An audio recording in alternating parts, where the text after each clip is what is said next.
Hello, my name is Rylee and I'm here to inform the audience of the excluding ways of churches and the refusal to change with the trends of society. As of now, we can only confirm there to be 30 female priests in our society, and this number is decreasing instead of increasing. 1 in 5 priests are female in the whole world. Churches are using their power in this world to hold on to every male-dominated privilege they can, not only by refusing to ordain women, but by giving them the lowest positions they can offer. After doing a multitude of research using sites such as thedailybeast.com, huffingtonpost.com, and New York Times, I believe I'm fully comfortable with this topic. First, we'll discuss the history behind women in the church. Then we'll talk about today's female priests and the struggle they have. And we'll end on the ways we can guarantee equality in everything, especially the church. The history of women in the church is where we will now pick up. Women have been advocating for their place in the church for a very long time. It is even mentioned in the Bible. Women in almost every religion have never played significant roles. There are very few main roles that are filled by women. For example, Mary. Mary is the mother of Jesus, and although she is mentioned throughout the Christian Bible, she was still not granted any duties of those like men. Evidence does suggest, however, that women in the early ages could have played many more valuable roles in not just churches, but society as well.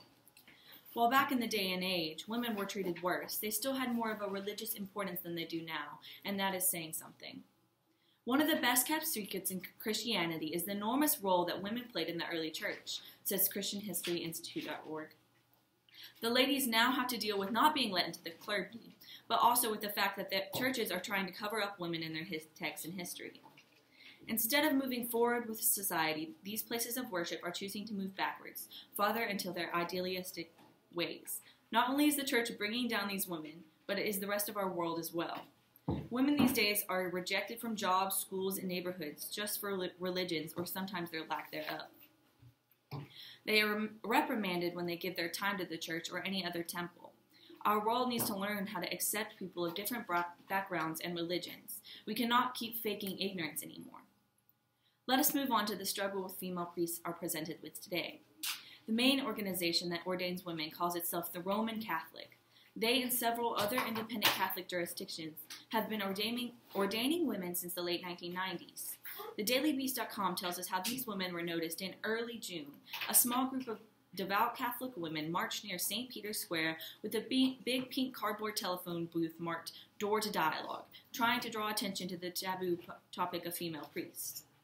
The group of women, part of the Women's Ordination Conference and the Ordination Worldwide groups, wore purple stoles, a colored silk worn across the shoulders. These are some of the women from Ordination Conference. They ran all over the town with signs that held slogans like 22 years on mute and calls waiting. They hung 100 giant posters of women priests in different poses using the hashtag #OrdainWomen. Back then it wasn't like a phone thing to have hashtags to get the word around. These photographers highlight the blatant misogyny within the Catholic hierarchy. It cannot be said that male priests were always the evil in this situation. There were some who were all for their cause. An Irish priest, Father Tony Flannery,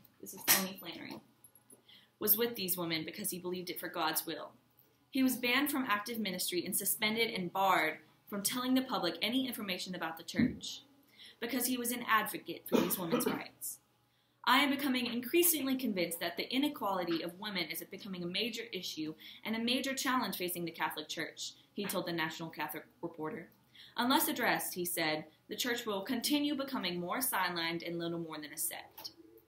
TheDailyBeast.com says last month, when Pope Francis told a group of 900 nuns he would create a commission to study the concept of ordaining women deacons, Catholic conservatives warn that it must never evolve to ordaining women as priests, because priests can only represent Christ, who is a male figure, and therefore a woman can never fulfill that role.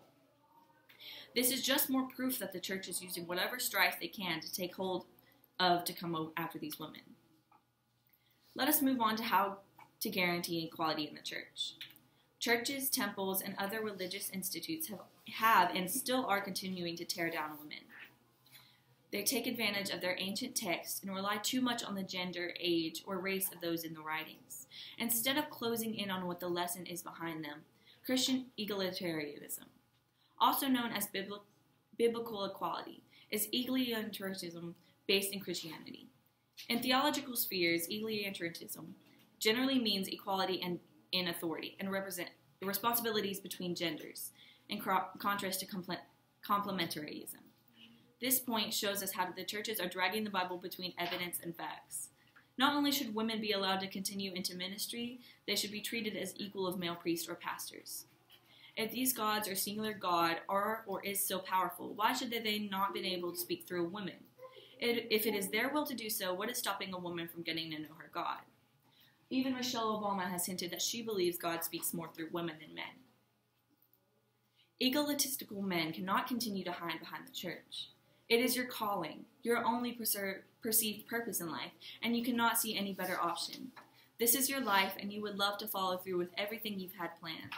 You are respected, have good morals, follow everything your God commands. You do everything by the book, not just because you have to, but because you love it. There is nothing in your way except for the fact that you're a woman. Everything has been taken from you now, and you cannot do anything but respect those who have stolen authority.